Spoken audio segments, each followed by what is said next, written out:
Assalamualaikum warahmatullahi wabarakatuh. Perkenalkan, nama saya Muhammad Haris Fadilah Siregar, peserta Latsar CPNS golongan 3, angkatan 35, kelompok 2. Di sini saya akan mempresentasikan video pembelajaran tentang Smart ASN, di mana sebagai pengampu materinya yaitu Ibu Yam Nurmahlia SST MKes, yang diselenggarakan oleh BPSDM Provinsi Sumatera Utara. Saat ini, dunia mengalami perubahan yang besar bagi kehidupan manusia sebagai dampak yang ditimbulkan dari pandemi COVID-19 menuju dunia tanpa batas, yaitu dunia digitalisasi. Setiap orang dituntut untuk bisa menguasai digital agar bisa mengikuti perkembangan dunia. Era digitalisasi ini membawa setiap orang pada perubahan besar dari berbagai aspek kehidupan, mulai dari pendidikan, ekonomi, sosial, dan budaya masyarakat. Bagi siapa saja yang mampu mengikuti perkembangan dunia digital, apalagi sampai menguasainya, maka amat mudah bagi ia mendapatkan berbagai keuntungan dan keberkahan darinya. Sebaliknya, bagi siapa saja yang tidak memiliki kemampuan untuk mengikuti perkembangan dunia digital, maka mereka akan menjadi bagian dari yang tertinggal. Di era teknologi informasi saat ini, memberikan kemudahan dalam melakukan segala hal. Banyak manfaat yang diperoleh dari kemajuan teknologi informasi. Salah satunya, perkembangan pesat bidang komunikasi. Saat ini, perilaku manusia dalam berkomunikasi menjadi semakin kompleks. Dahulu, manusia berkomunikasi dengan cara bertemu. Namun, kini dengan adanya teknologi, tersedia media baru dalam berkomunikasi, yaitu melalui jejaring sosial. Jejaring sosial ini membuat manusia terhubung satu sama lain, tanpa harus bertatap muka. Dengan media baru ini, informasi juga dapat disebarluaskan dengan cepat. Video pembelajaran ini berisi 1. Pengantar literasi digital. 2. Apa-apa saja pilar literasi digital. Yang 3. Bagaimana implementasi dan implikasi literasi digital. Baiklah, mari kita kupas satu persatu. Yang pertama yaitu pengantar literasi digital. Materi literasi digital terdiri dari percepatan transformasi digital di Indonesia, definisi literasi digital, peta jalan program literasi digital, ruang lingkup program, dan implementasi literasi digital. Di Indonesia, percepatan transformasi digital didukung sepenuhnya oleh pemerintah. Dalam visi misi Presiden Jokowi tahun 2019-2024, disebutkan bahwa masa pemerintahan yang kedua berfokus pada pembangunan sumber daya manusia sebagai salah satu visi utama. Apa-apa saja visi Presiden untuk Indonesia terkait literasi digital? Yang pertama yaitu pembangunan infrastruktur, yang kedua pembangunan sumber daya manusia, yang ketiga keterbukaan investasi, yang keempat reformasi birokrasi, yang kelima, penggunaan APBN fokus dan tepat sasaran. Selain itu, ada 5 arahan Presiden untuk percepatan transformasi digital. Apa-apa saja itu? Yang pertama, perluasan akses dan peningkatan infrastruktur digital. Yang kedua, persiapkan betul roadmap transportasi digital di sektor-sektor strategis, baik di pemerintahan, layanan publik, bantuan sosial, sektor pendidikan, sektor kesehatan, perdagangan, sektor industri, sektor penyiaran. Yang ketiga, percepat integrasi pusat data nasional sebagaimana sudah dibicarakan. Yang keempat, persiapkan kebutuhan SDM talenta digital. Yang kelima, persiapan terkait dengan regulasi, skema-skema pendanaan, dan pembiayaan transformasi digital dilakukan secepat-cepatnya. Konsep literasi digital. Konsep literasi digital telah lama berkembang seiring dengan perkembangan teknologi informasi dan komunikasi. Menurut Gilster, literasi digital mengacu kepada kemampuan untuk memahami, mengevaluasi, dan mengintegrasi ke dalam berbagai format dalam bentuk digital. Titik berat dari literasi digital adalah untuk mengevaluasi dan menginterpretasi informasi yang ada. Sementara itu, Lansker dan Noble mendefinisikan literasi digital sebagai analisis praktik sosial yang mengidentifikasi poin-poin penting untuk pembelajaran yang efektif. Aktivitas literasi digital ini terjadi dalam sistem pembelajaran sosioteknis yang efisien, serta prinsip-prinsip pembelajaran dasar yang dapat disesuaikan dan dimanfaatkan untuk pembelajaran pendidikan yang adil. Konsep literasi digital pun semakin berkembang seiring zaman. Menurut definisi UNESCO, literasi digital yaitu kemampuan untuk mengakses, mengelola, memahami, mengintegrasikan, mengkomunikasikan, mengevaluasi, dan menciptakan informasi secara aman dan tepat melalui teknologi digital untuk pekerjaan yang layak, dan kewirausahaan. Ini mencakup kompetensi yang secara beragam disebut sebagai literasi komputer, literasi TIK, literasi informasi, dan literasi media. Kompetensi literasi digital berdasarkan arahan Presiden pada poin pembangunan sumber daya manusia dan persiapan kebutuhan sumber daya manusia talenta digital, literasi digital berfungsi untuk meningkatkan kemampuan kognitif sumber daya manusia di Indonesia agar keterampilannya tidak sebatas mengoperasikan gawai. Secara umum, literasi digital memang sering dianggap sebagai kecakapan menggunakan internet dan media digital. Namun begitu, acap kali ada pandangan bahwa kecakapan penguasaan teknologi adalah kecakapan yang paling utama.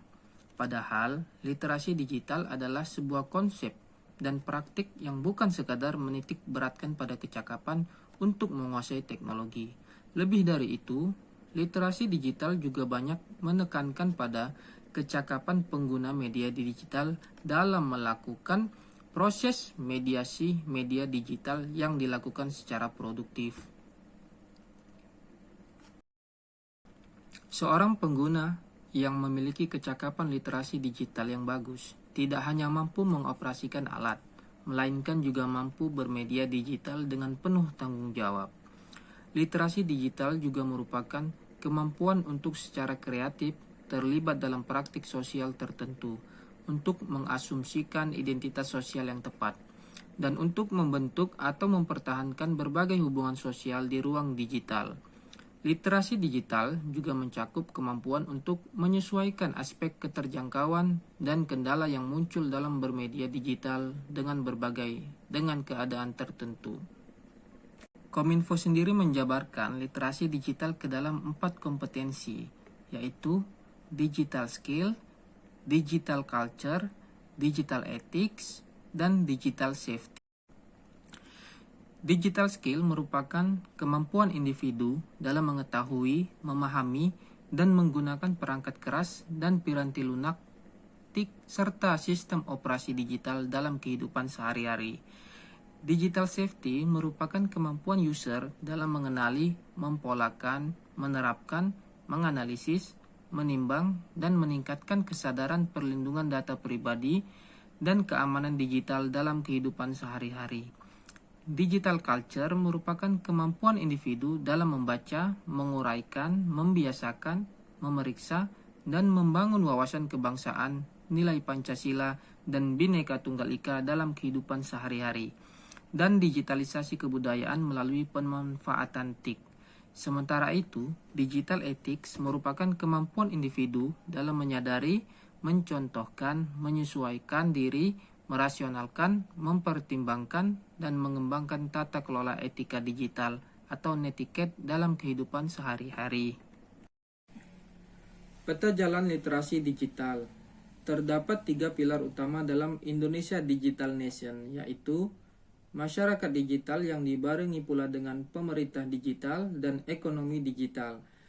Masyarakat digital meliputi aktivitas, penggunaan aplikasi, dan penggunaan infrastruktur digital.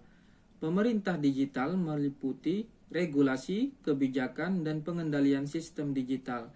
Sementara itu, ekonomi digital meliputi aspek SDM digital, teknologi penunjang, dan riset inovasi digital.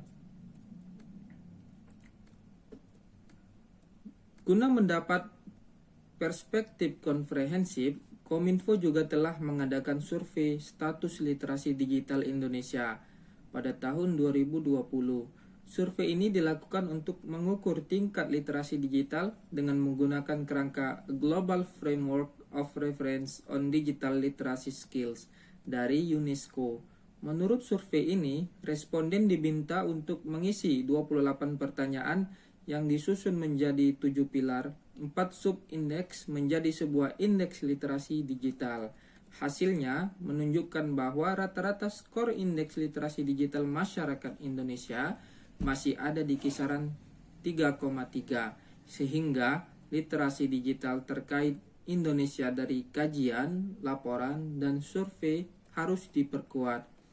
Peta jalan literasi digital 2021-2024 yang disusun oleh Kominfo, Siberkreasi, dan Deloitte pada tahun 2020 menjadi panduan fundamental untuk mengatasi persoalan terkait percepatan transformasi digital dalam konteks literasi digital.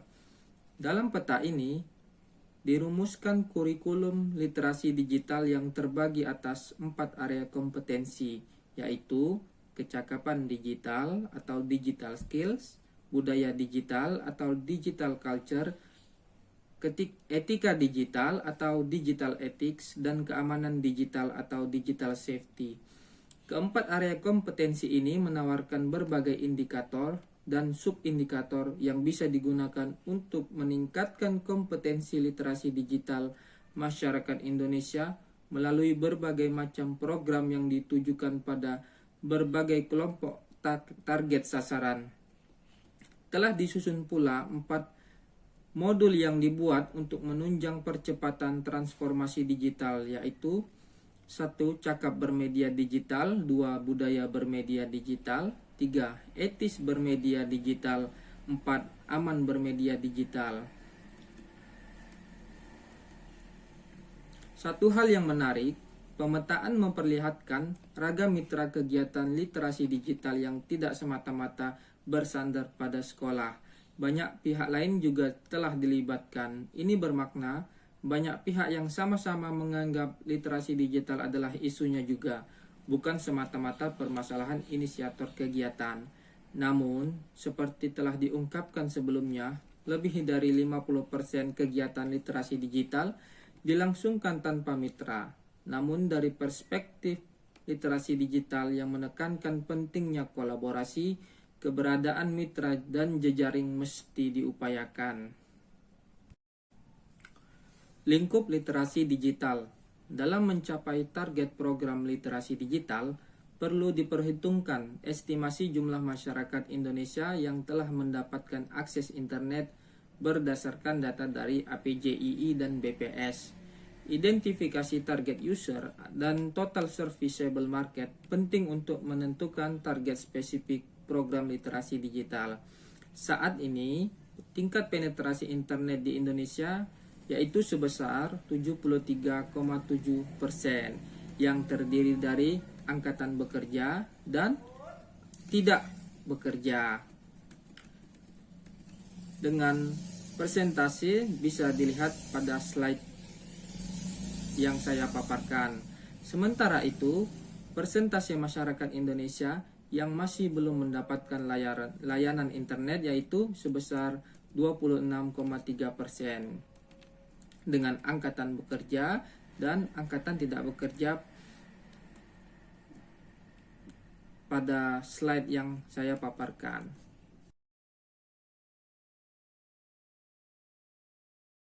Tantangan kesenjangan digital. Dalam hal lingkup literasi digital, kesenjangan digital atau digital divide juga menjadi hal yang perlu dipahami. Kesenjangan digital merupakan konsep yang telah lama ada. Pada awal mulanya, konsep kesenjangan digital ini berfokus pada kemampuan memiliki dan mengoperasikan perangkat digital dan akses internet. Namun, konsep ini telah berkembang menjadi beberapa aspek lebih komprehensif.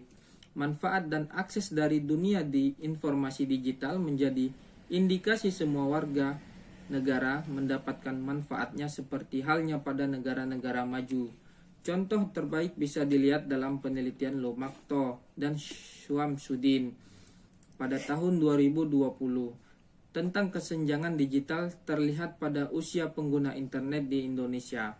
Menurut penelitian mereka, para penyuluh agama Islam di Kementerian Agama termasuk ke dalam generasi X dan baby boomer.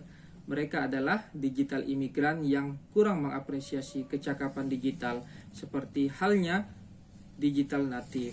Karakteristik yang umum dijumpai pada digital imigran adalah gagap dengan teknologi. Di satu sisi mereka senang akan inovasi teknologi, tetapi kompetensi digital tidak dimiliki, dipelajari dan diaplikasikan dengan baik, sehingga masih diperlukan penguatan literasi digital oleh berbagai pihak. Di Indonesia, sejak lama sudah dilakukan upaya penguatan literasi digital.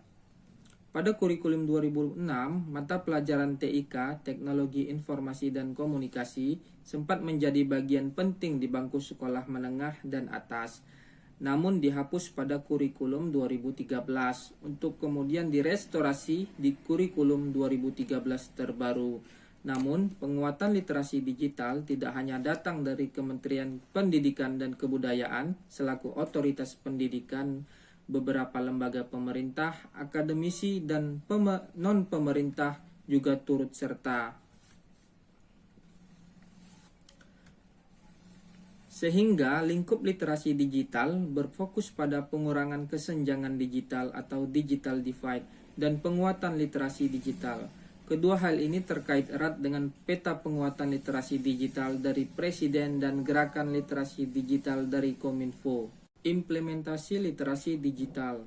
Sejalan dengan perkembangan ICT, Information, Communication, and Technology, muncul berbagai model pembelajaran secara daring.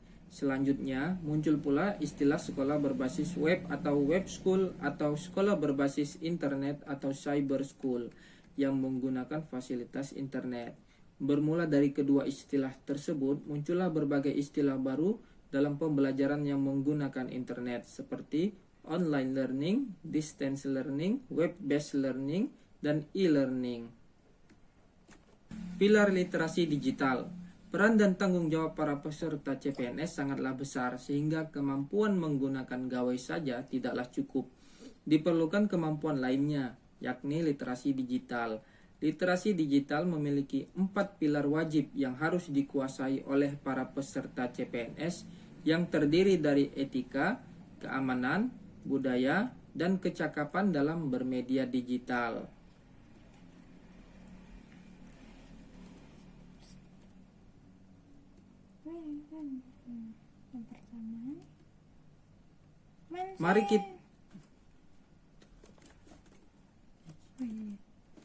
Mari kita simak satu persatu. Yang pertama yaitu etika bermedia digital. Etika bermedia digital adalah kemampuan individu dalam menyadari, mencontohkan, menyesuaikan diri, merasionalkan, mempertimbangkan, dan mengembangkan tata kelola etika digital atau netiquette dalam kehidupan sehari-hari. Ada beberapa etika yang harus kita pahami dalam bermedia digital. Yang pertama yaitu cara kita berinteraksi dengan pengguna lain. Saat kita berkomentar kepada suatu postingan atau video, sebaiknya kita menggunakan kata-kata yang baik dan sopan sehingga kita tidak menyakiti perasaan pengguna lain. Pastikan untuk memperhatikan huruf besar dan tanda baca yang benar karena hal tersebut dapat memungkinkan terjadi kesalahpahaman sehingga menimbulkan konflik. Yang kedua, hargai pengguna lain. Sangat sering sekali terdapat perbedaan pendapat kita dengan yang lain, namun sebaiknya kita saling menghargai. Dalam media sosial, kita dapat menghargai orang lain dengan tidak mencela atau menghina dari segi komentar maupun karya orang lain. Gunakan media sosial dengan bijak, agar interaksi antar sesama agar lebih efektif, produktif, dan tidak mengalami dampak negatif. Yang ketiga, yaitu jangan menyebarkan berita hoax. Kita seharusnya tidak menyebarkan berita yang tidak ada fakta pendukungnya. Kita tidak semestinya menyebarkan berita palsu sebagai hiburan semata yang dapat merugikan banyak orang hingga pencemaran nama baik dan reputasinya. Pada masa pandemi ini, sudah terdapat banyak berita hoax yang telah tersebar ke masyarakat luas, mulai dari virus COVID-19 yang tidak membahayakan hingga bahaya penerimaan vaksin COVID-19. Berita-berita hoax inilah yang dapat menghancurkan kepercayaan kita terhadap informasi yang terdapat di media sosial. Yang keempat, yaitu menjaga privasi diri. Sebaiknya tidak membagikan data pribadi kita terutama ke media sosial, karena hal tersebut akan menghadapi kita dengan cybercrime. Penyebaran informasi pribadi ke media sosial sering berujung pada kejahatan digital seperti penipuan, pencurian identitas, dan cyber harassment. Kita juga harus menjaga privasi keluarga kita maupun teman dekat agar kita bersama tidak terancam di dunia maya. Yang kelima, yaitu berkepribadian baik. Salah satu cara berkepribadian baik dalam memanfaatkan media sosial adalah mengelola media sosial tersebut dengan baik, dengan bijak dan penuh tanggung jawab. Kita seharusnya tidak memposting hal-hal yang sensitif, pornografi, maupun sesuatu yang mengandung sara yang dapat menyebabkan konflik antar pengguna. Budaya bermedia digital. Budaya bermedia digital yaitu kemampuan individu dalam membaca, menguraikan, membiasakan, memeriksa, dan membangun wawasan kebangsaan, nilai Pancasila, dan Bhinneka Tunggal Ika dalam kehidupan sehari-hari. Budaya digital atau digital culture sudah menjadi tatanan kehidupan baru masyarakat. Hal ini juga mempengaruhi gaya interaksi mereka sehingga menimbulkan kebiasaan baru seperti menggunakan media sosial, berbelanja online, melakukan pembayaran digital, pendidikan online, dan work from home. Budaya digital dan penguatan karakter. Masyarakat yang modern saat ini hidupnya sangat dipengaruhi oleh internet. Kehidupan masyarakat sangat tergantung dengan adanya internet. Kesukaan dan minat masyarakat melalui dalam komunikasi, melalui ruang digital, khususnya mempergunakan gadget harus sesuai dengan konten yang bermanfaat bagi pengembangan diri, kecerdasan yang positif, dan pengembangan relasi mereka dengan lingkungannya. Masyarakat memanfaatkan teknologi informasi dan komunikasi agar tetap melaksanakan kegiatan karena fasilitas dan fitur dari teknologi informasi dan komunikasi yang memiliki keunggulan dan kemudahan untuk dipergunakan oleh berbagai kalangan masyarakat. Nilai Pancasila dan Bhinneka Tunggal Ika di dunia digital. Sebagai warga negara digital, tiap individu memiliki tanggung jawab meliputi hak dan kewajiban untuk melakukan seluruh aktivitas berlandaskan pada nilai-nilai kebangsaan, yakni Pancasila dan Bhinneka Tunggal Ika. Hal ini karena Pancasila dan Bhinneka Tunggal Ika merupakan panduan kehidupan berbangsa, bernegara, dan berbudaya di Indonesia. Nilai-nilai Pancasila dan Bhinneka Tunggal Ika yang dimasukkan dalam kerangka literasi digital dapat diklasifikasikan menjadi dua pokok besar, yaitu 1. Pemahaman nilai-nilai Pancasila dan Bhinneka Tunggal Ika sebagai landasan kecakapan digital dalam kehidupan berbudaya, berbangsa, dan bernegara. Adapun kompetensi yang dibutuhkan adalah cakap dan paham. Yang kedua yaitu internalisasi atau penerapan nilai-nilai Pancasila dan Bhinneka Tunggal Ika di ruang digital. Adapun kompetensi yang dibutuhkan yaitu cakap produksi, cakap distribusi, cakap partisipasi, dan cakap kolaborasi.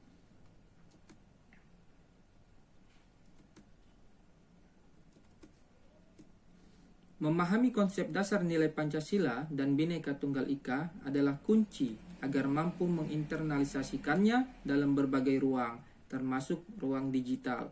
Terdapat sejumlah implikasi yang muncul jika kita tidak cukup memiliki pemahaman atas hal tersebut. 1. Tidak mampu memahami batasan kebebasan berekspresi dengan perundungan cyber, ujaran kebencian, pencemaran nama baik, atau provokasi yang mengarah pada segregasi sosial atau perpecahan atau polarisasi di ruang digital. 2. Tidak mampu membedakan keterbukaan informasi publik dengan pelanggaran privasi di ruang digital.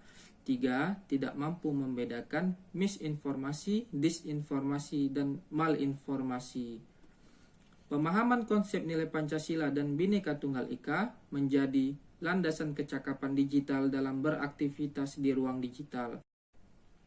Digitalisasi kebudayaan dan teknologi informasi dan komunikasi. Budaya digital yang akan kita pelajari bersama ini akan memberi wawasan kritis tentang tantangan dan peluang sosial, politik, dan ekonomi yang ditimbulkan oleh teknologi digital itu sendiri. Sebuah budaya memberi masyarakatnya gagasan tentang cara mendekati keputusan hidup, mulai dari bangun hingga tidur, sekaligus memberi ide tentang semua pelajaran hidup yang dapat diterima. Melalui media, termasuk media digital, gagasan masyarakat tentang kehidupan disampaikan kepada masyarakat luas. Ada 5 kompetensi yang dapat dipahami dan diharapkan dapat diterapkan dalam kehidupan bernegara.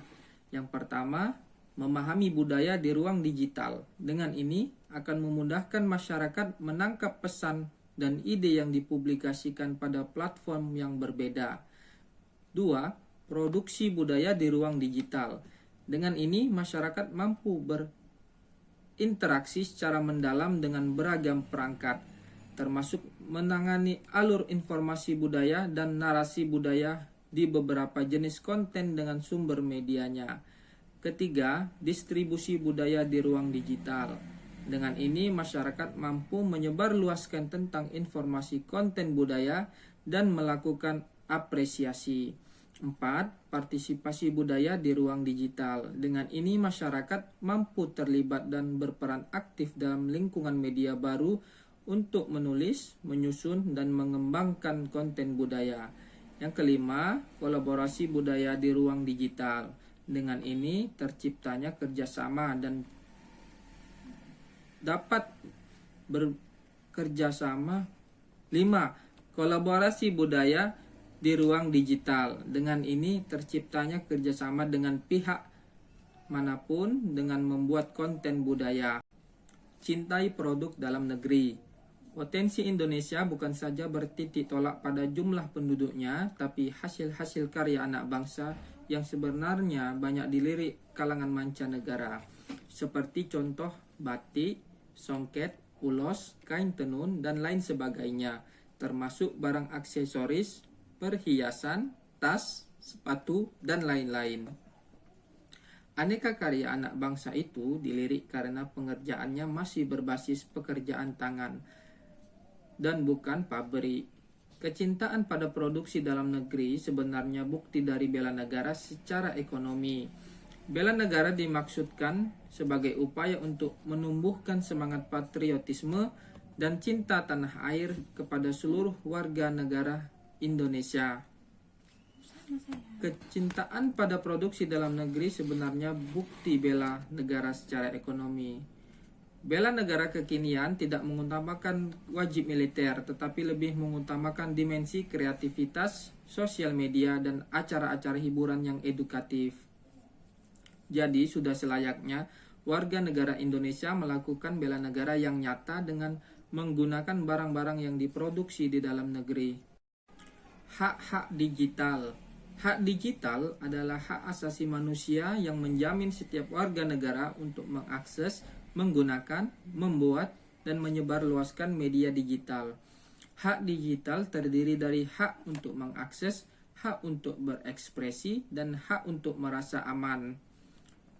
Hak untuk mengakses, yaitu kita sendiri memiliki hak bebas mengakses informasi selama informasi tersebut valid dan menghindarkan kita sendiri maupun orang lain dari fitnah dan tuduhan palsu.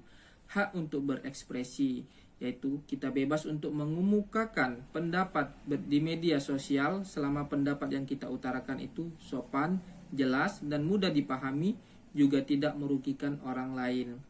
Hak untuk merasa aman, bebas dari penyadapan dan pemantauan tanpa landasan hukum, perlindungan privasi, dan aman dari penyerangan secara daring. Aman bermedia digital.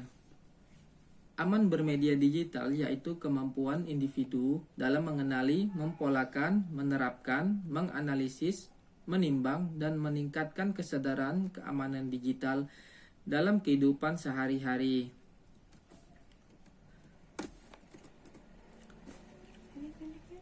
Membahas tentang keamanan digital berarti membahas berbagai aspek keamanan, mulai dari menyiapkan perangkat yang aman hingga menyediakan panduan untuk berperilaku di media digital yang rendah risiko. Ada 5 indikator atau kompetensi yang perlu ditingkatkan dalam membangun area kompetensi keamanan di digital, yaitu 1. Pengamanan perangkat digital, 2. Pengamanan identitas digital, 3. Mewaspadai penipuan digital, 4. Memahami rekam jejak digital, 5. Memahami keamanan digital bagi anak. Perkembangan teknologi informasi dan pandemi COVID-19 memaksa masyarakat dunia dan Indonesia untuk mengadaptasi gaya hidup baru yang mengandalkan dukungan teknologi internet. Perubahan ini menghasilkan lonjakan jumlah pengguna media digital sekaligus meningkatkan risiko keamanan digital. Perkembangan teknologi juga membuka peluang lahirnya berbagai modus kejahatan baru yang mengancam keamanan digital. Namun, pada saat yang bersamaan, tindakan pengamanan digital, baik yang bersifat teknis seperti pengamanan perangkat digital maupun yang bersifat penguatan resiliensi diri dalam menghadapi tantangan dunia digital juga turut berkembang mengikuti tren yang terjadi. Secara individual, terdapat 3 area kecakapan keamanan digital yang wajib dimiliki oleh pengguna media digital.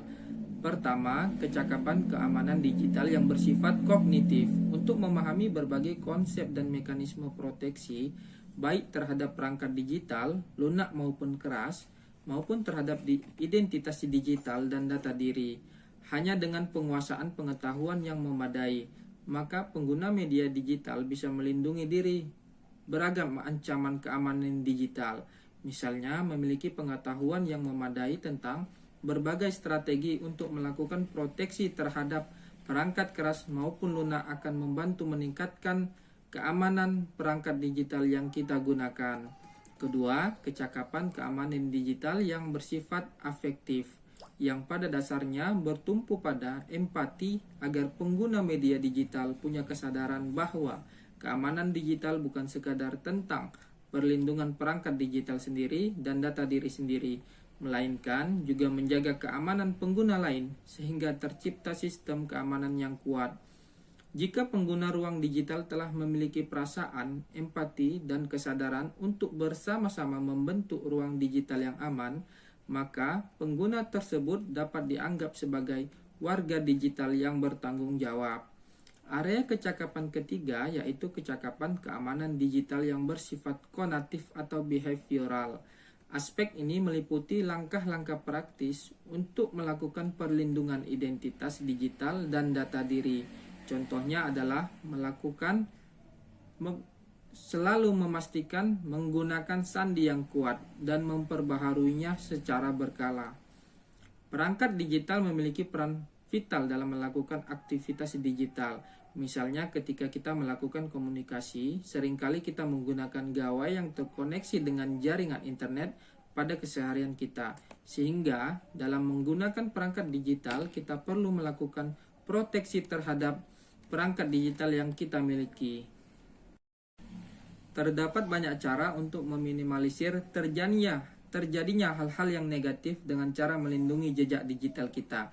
Salah satu yang paling sederhana adalah dengan selalu menyempatkan untuk membaca syarat dan ketentuan aplikasi, media sosial, dan juga situs web yang kita akses. Bagian ini memang terasa menjamukan untuk dibaca, tetapi mencermatinya bisa berguna di kemudian hari. Jika ada pilihan untuk tidak merekam jejak digital dan membagikannya ke pihak ketiga, kita bisa memilih opsi tersebut sehingga jejak digital kita aman. Kebiasaan lain yang patut diasah adalah kebiasaan untuk membatasi jenis data yang Anda bagikan. Jangan mengunggah informasi sensitif atau data pribadi seperti KTP, SIM, paspor, PIN, dan lain sebagainya di media sosial. Cakap bermedia digital. Cakap bermedia digital yaitu kemampuan individu dalam mengetahui, memahami, dan menggunakan perangkat keras dan piranti lunak, teknologi informasi dan komunikasi, serta sistem operasi digital dalam kehidupan sehari-hari. Berdasarkan survei Indeks Literasi Digital Nasional 2020 di 34 provinsi di Indonesia, akses terhadap internet ditemukan kian cepat, terjangkau, dan tersebar hingga ke pelosok. Dalam survei tersebut, terungkap pula bahwa literasi digital masyarakat Indonesia masih berada pada level sedang. Adapun indeks literasi digital yang diukur dibagi ke dalam 4 subindeks, yaitu subindeks 1 terkait informasi dan literasi data, subindeks 2 terkait komunikasi dan kolaborasi, subindeks 3 tentang keamanan, dan subindeks 4 mengenai kemampuan teknologi dengan skor terbaik bernilai 5 dan terburuk bernilai 1. Dari keempatnya, subindeks dengan skor tertinggi adalah subindeks informasi dan literasi data serta kemampuan teknologi, diikuti dengan subindeks komunikasi dan kolaborasi serta informasi dan literasi data. Data tersebut nyatanya selaras dengan laporan Indeks Pembangunan Teknologi Informasi dan Komunikasi atau ICT Development Index yang dirilis oleh International Telecommunication Union per tahun 2017. Indonesia menempati posisi 114 dunia atau kedua terendah di G20 setelah India dalam rilis tersebut. Data-data tersebut menunjukkan bahwa masih terdapat ruang pengembangan untuk peningkatan literasi digital di Indonesia. Salah satunya adalah kecakapan digital sebagai salah satu area kompetensi literasi digital bagi setiap individu di era digital. Landscape digital. Pemahaman terhadap landscape digital tidak dapat dilepaskan dari kompetensi literasi digital. Dunia digital merupakan lingkungan yang tidak asing bagi banyak dari kita. Kita mungkin sudah sangat akrab dengan dunia digital, namun selayaknya dunia fisik di sekitar kita, ada beberapa hal yang perlu kita ketahui dan pahami agar tidak tersesat dalam dunia digital. Setiap generasi dapat memiliki praktik dan pengalaman yang berbeda terhadap dunia digital. Oleh karena itu, pemahaman fundamental terhadap landscape digital semakin penting, mengingat semakin beragamnya generasi yang mengakses dunia digital. Pengetahuan dasar mengenai landscape digital meliputi berbagai perangkat keras dan perangkat lunak. Fungsi perangkat keras dan perangkat lunak saling berkaitan sehingga tidak bisa lepas satu sama lain. Kita tidak bisa mengakses dunia digital tanpa fungsi jadi keduanya. Dengan demikian, kita perlu mengetahui dan memahami fungsi perangkat keras dan perangkat lunak yang digunakan dalam mengakses dunia digital. Beberapa jenis perangkat digital yang umum diketahui antara lain yaitu seperti yang saya paparkan berikut ini.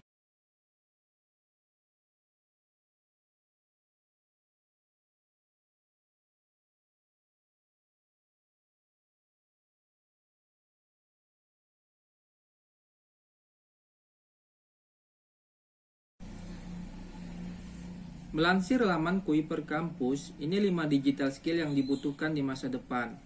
1. Internet of Things atau IoT merupakan suatu konsep yang memungkinkan untuk membangun sistem yang mengintegrasikan berbagai device atau peralatan dan dapat dikendalikan dengan mudah. Adapun implementasi IoT juga semakin berkembang seiring dengan kemajuan teknologi, khususnya teknologi internet, sebab yang menjadi kunci utama dari terrealisasinya Internet of Things adalah ketersediaan jaringan internet yang stabil. 2. Data analytics, yaitu kemampuan dalam melakukan pemeriksaan dan pengolahan data dari berbagai sumber untuk menghasilkan informasi sebagai dasar pengambilan keputusan. Sementara pemanfaatannya bukan hanya pada sektor industri, tetapi juga banyak digunakan dalam membantu pengembangan suatu bisnis. 3. Web development. Untuk skill web development, yaitu suatu kemampuan dalam membangun, memelihara, dan mengembangkan suatu website. Orang-orang yang memiliki kemampuan tersebut disebut web developer. Web developer itu ada beberapa jenis. Sebutannya dibedakan sesuai wilayah development yang dilakukan. Jenis-jenisnya yaitu front-end developer, back-end developer, full-stack developer, dan mobile developer. Banyak perusahaan memperkerjakan web developer untuk melakukan ekspansi bisnis ke ranah digital. Dengan bantuan web developer, perusahaan dapat membuat dan mengembangkan produk digital yang dimiliki. 4. Search Engine Optimization. Search Engine Optimization merupakan salah satu skill penting dalam digital marketing. Seseorang yang punya keahlian di bidang SEO umumnya disebut SEO spesialis. Tugas utamanya adalah memastikan performa situs dari berbagai produk digital memiliki peringkat yang baik pada mesin pencari. Dalam melakukan tugas tersebut, seorang SEO spesialis perlu mempersiapkan strategi yang tepat, mulai dari meneliti seperti siapa saja yang menjadi kompetitor, kemudian meneliti berbagai kata kunci yang bisa dioptimasi, menulis konten artikel, dan masih banyak lagi. 5. Project Management. Adapun project management skills merupakan kemampuan memimpin dan mengorganisir tim dalam mengelola suatu proyek. Posisi spesifik yang wajib dimiliki yaitu project manager. Peran utamanya mengorganisir tim agar target tim dapat tercapai sesuai waktu yang disediakan. Digital safety untuk anak. Ada beberapa digital safety yang diperuntukkan untuk seorang anak, yaitu dampingi mereka saat mereka sedang mengakses internet. 2. Tanamkan pengertian mengenai baik dan buruknya internet. 3. Ajarkan kewaspadaan pada anak-anak. 4. Keterbukaan dalam berkomunikasi. Hal-hal yang perlu diajarkan kepada anak mengenai keamanan berinternet menurut Federal Bureau of Investigation yang rasanya sudah sangat pantas diajarkan kepada anak-anak, yaitu tidak memberikan informasi pribadi seperti nama, alamat rumah, tempat sekolah, nomor telepon ketika mengobrol melalui ruang chat atau instant message kepada orang yang baru dikenal, dan tidak memberikan foto pribadi kepada orang lain tanpa seizin orang tua.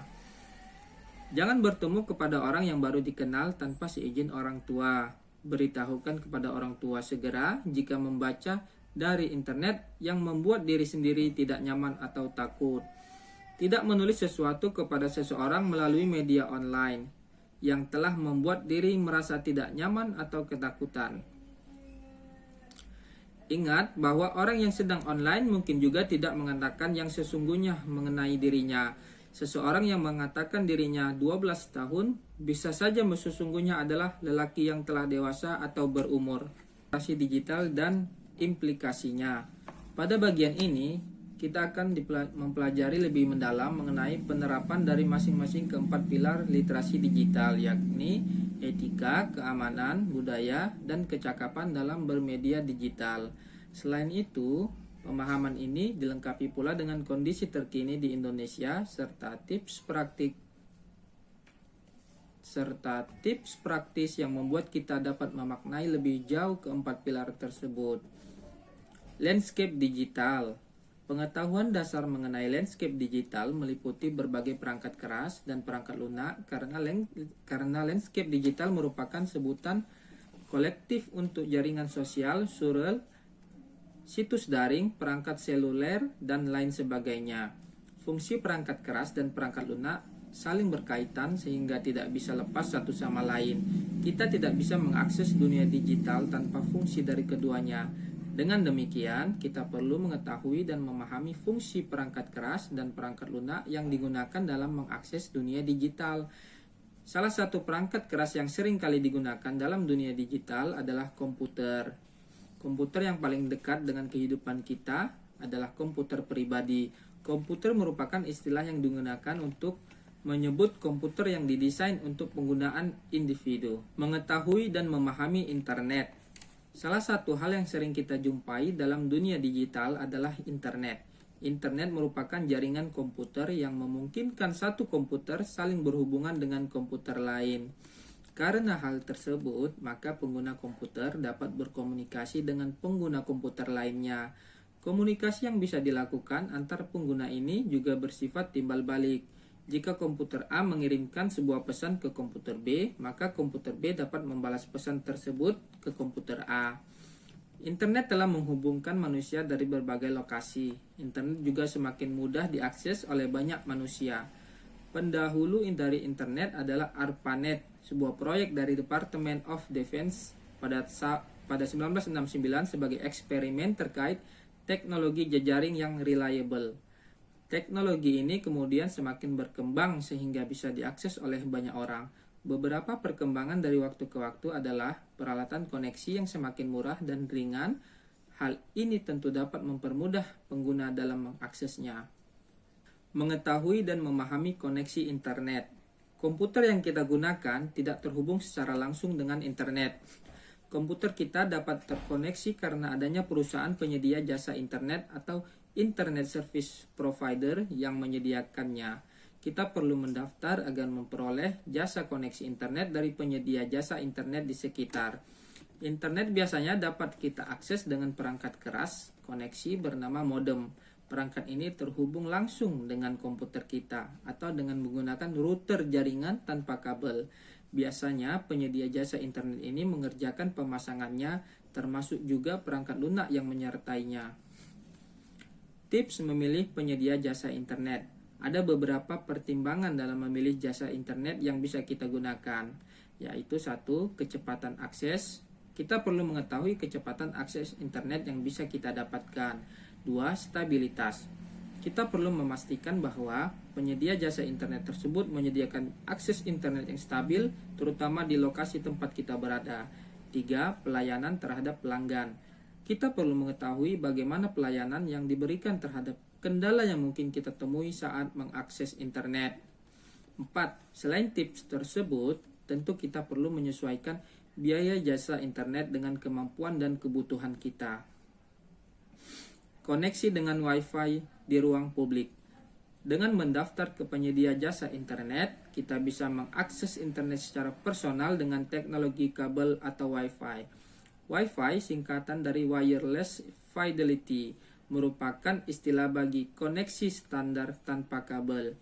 Kita bisa terhubung dengan internet dengan menggunakan Wi-Fi lewat penyedia jasa internet yang kita gunakan. Tidak hanya di rumah, berbagai kafe, restoran, hotel, bandara, dan ruang publik lainnya yang menyediakan akses Wi-Fi baik gratis maupun berbayar. Agar dapat terhubung dengan jaringan Wi-Fi, kita perlu mengetahui proses kerjanya. Komputer pribadi biasanya sudah dapat mengidentifikasi akses Wi-Fi apa saja yang bisa terhubung. Jika kita menggunakan komputer pribadi seperti notebook atau netbook, kita bisa mengetahui jaringan Wi-Fi yang bisa terhubung di bagian koneksi yang ada di taskbar. Selanjutnya kita bisa klik nama Wi-Fi yang terbaca oleh komputer kita.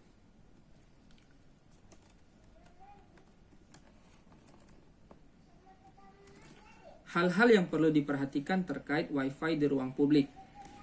Jaringan publik bisa saja tidak seaman jaringan pribadi yang memerlukan kata kunci untuk mengaksesnya. Karena semua orang dapat mengakses jaringan publik, bisa saja ada kemungkinan pengguna yang berniat buruk. Pengguna ini secara tidak bertanggung jawab dapat mencegat sinyal yang dikirimkan dari komputer kita ke situs di internet. Jadi sebaiknya jangan mengirimkan informasi pribadi dan sensitif dengan menggunakan koneksi publik. Setelah dapat mengakses internet, maka kita perlu menyeleksi dan memahami berbagai hal berkaitan dengan internet. Istilah yang sering kita dengar adalah web. Web adalah kumpulan halaman yang menghubungkan satu informasi dengan informasi lainnya. Setiap halaman informasi ini bisa berisi berbagai tulisan, gambar, suara, video, animasi, atau hal lain. Kita bisa mengunjungi berbagai halaman tersebut dengan menuliskan alamat web yang sesuai. Untuk mengakses web, maka kita perlu browser. Browser adalah program dalam komputer yang dapat menemukan dan menyajikan halaman web di layar gawai kita. Mesin pencarian informasi, cara penggunaan dan pemilihan data. Dunia digital saat ini telah menjadi bagian dari keseharian kita. Berbagai fasilitas dan aplikasi yang tersedia pada gawai sering kita gunakan untuk mencari informasi, bahkan solusi dari permasalahan kita sehari-hari. Durasi penggunaan internet harian masyarakat Indonesia hingga tahun 2020 tercatat tinggi, yaitu 7 jam 59 menit. Angka ini melampaui waktu rata-rata masyarakat dunia yang hanya menghabiskan 6 jam 43 menit setiap harinya. Bahkan menurut hasil survei Asosiasi Penyelenggara Jasa Internet Indonesia tahun 2020, selama pandemi COVID-19, mayoritas masyarakat Indonesia mengakses internet lebih dari 8 jam sehari. Walau kebiasaan baru untuk belajar dan bekerja dari rumah secara daring ikut membentuk perilaku kita berinternet. Dalam menggunakan internet, salah satu aktivitas yang sering kita lakukan adalah menggunakan mesin pencarian informasi untuk menunjang kegiatan. Hasil survei yang dikeluarkan oleh Hootsuite dan We Are Social di tahun 2020 menunjukkan bahwa Google menempati peringkat pertama sebagai mesin pencarian informasi yang paling banyak diakses. Ia lebih banyak diakses secara mobile dibandingkan melalui komputer. Situs ini digunakan oleh semua kelompok usia hampir secara merata.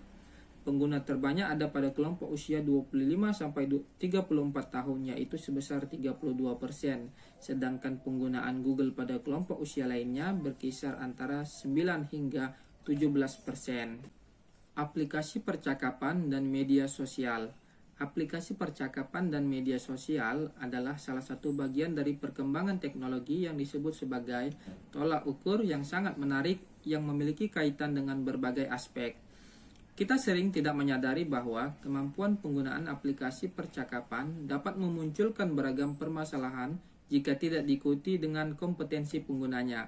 Kompetensi tersebut yakni mengakses, menyeleksi, memahami, menganalisis, memverifikasi, mengevaluasi, mendistribusikan, memproduksi, berpartisipasi, dan berkolaborasi. Di antara kompetensi tersebut, terdapat 7 kompetensi yang berkaitan langsung dengan penggunaan aplikasi percakapan, yaitu mengakses, menyeleksi, memahami, memverifikasi, memproduksi, mendistribusikan, berpartisipasi, serta berkolaborasi. Mengenal media sosial. Dengan durasi akses rata-rata lebih dari 3 jam, itu membuktikan bahwa eksistensi media sosial yang tidak bisa dilepaskan dari kehidupan sehari-hari.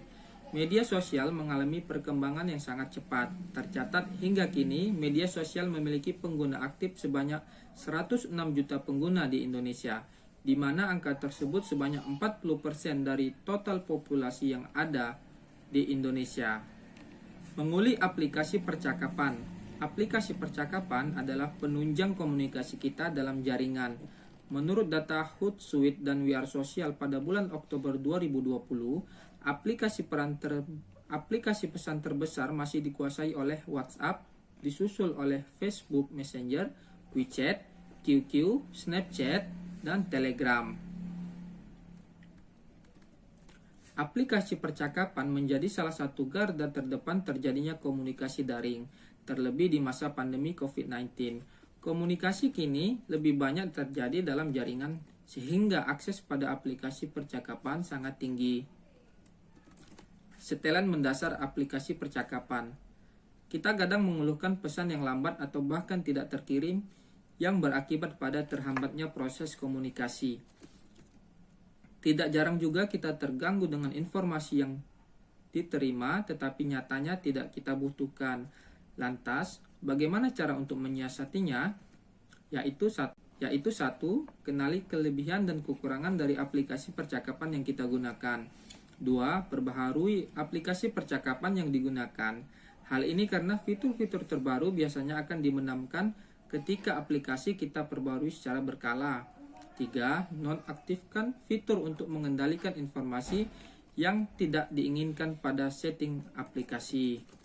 Aplikasi dompet digital, loka pasar atau marketplace, dan transaksi digital. Sejak kemunculannya di kehidupan kita, beragam aktivitas sosial, ekonomi, dan politik yang kita lalui tidak terlepas dari koneksi internet. Anggaran untuk internet selalu diprioritaskan, bahkan cenderung semakin besar. Contohnya saja dalam transaksi jual beli. Dengan koneksi internet, kita tak harus datang ke toko luring. Sebagai pembeli, kita dimanjakan dengan kemudahan dan kenyamanan. Sementara itu, sebagai penjual, kita tidak perlu menghabiskan biaya operasional untuk meningkatkan pendapatan penjualan mereka. Alasan lain dari tingginya transaksi digital adalah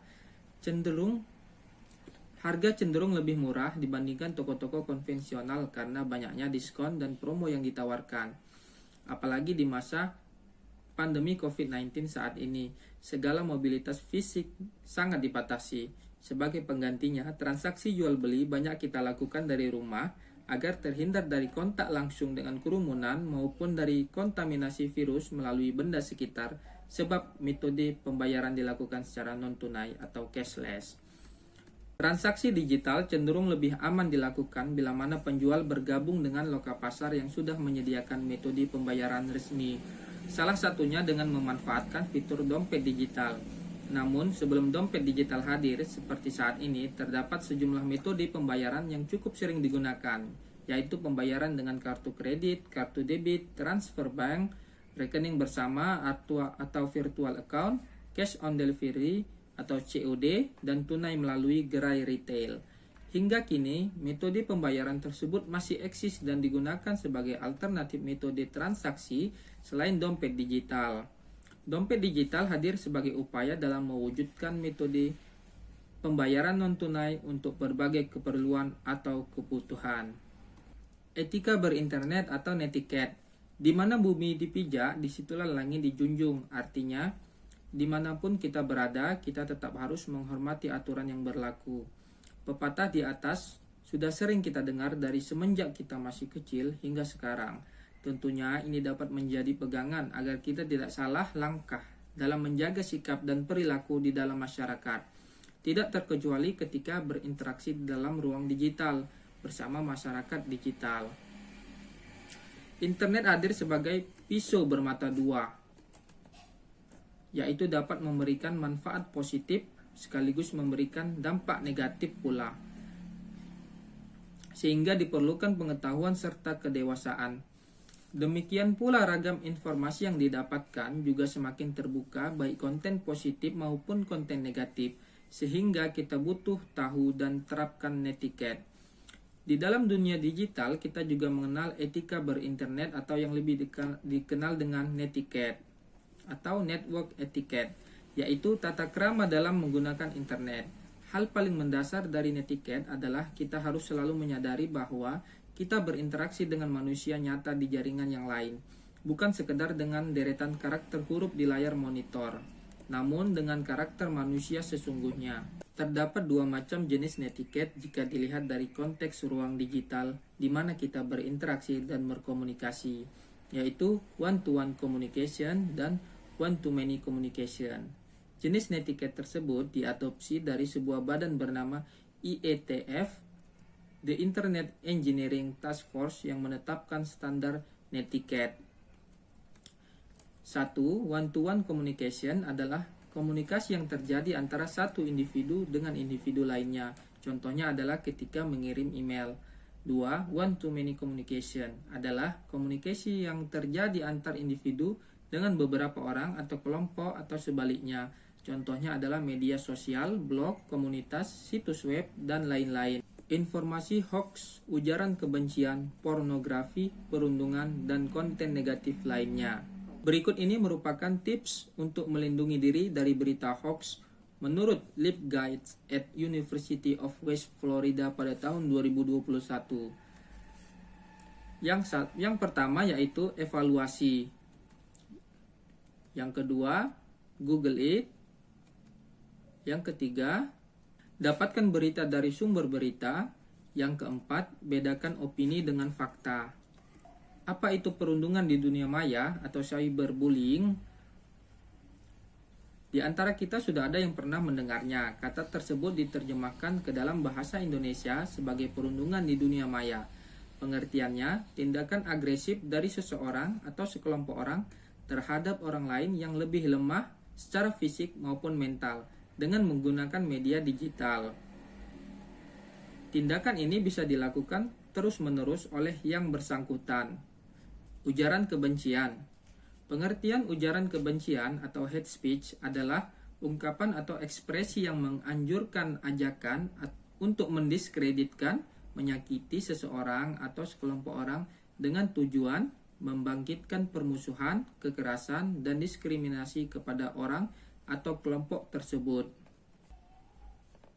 Pada banyak kasus, ujaran kebencian ini dapat membakar massa untuk melakukan kekerasan fisik terhadap sasaran dari ujaran tersebut. Berinteraksi dan bertransaksi secara elektronik di ruang digital sesuai dengan peraturan yang berlaku. 1. Transaksi elektronik. Transaksi atau pertukaran barang atau jasa atau jual beli yang berlangsung di ranah digital. Yang kedua, penggunaan internet untuk transaksi. Media sosial dimanfaatkan oleh pelaku usaha mikro, kecil, dan menengah atau UMKM sebagai wadah mengembangkan bisnis. 3. Mengenal alat transaksi daring. Alat transaksi daring adalah metode pembayaran saat kita melakukan pembelanjaan daring.